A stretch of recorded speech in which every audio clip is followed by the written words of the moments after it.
మారీచుడు అరణ్యకాండలో అన్నాడు, రామో విగ్రహవాం ధర్మ. రాముడంటే రాశీభూతమైన ధర్మం రా, ఆయన జోలికెడితే బతకవు. ధర్మం జోలికెడితే ఎలా పాడైపోతావో రాముడి జోలికెడితే పాడైపోతావు. నా మాట విను రావణ. ఒక్కసారి కొట్టాడు నన్ను బాణం పెట్టి, ఆ రోజు నుంచి ఎవరైనా నా దగ్గరికి వచ్చి రా అంటే తర్వాత మా అంటారేమో అని పారిపోతుంటాను.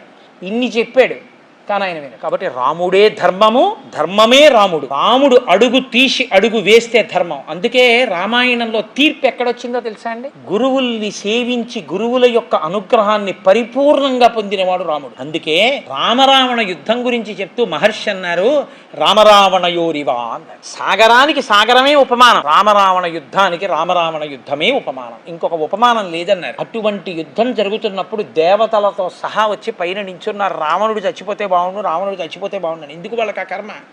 ధర్మం తప్పాడు కాబట్టి.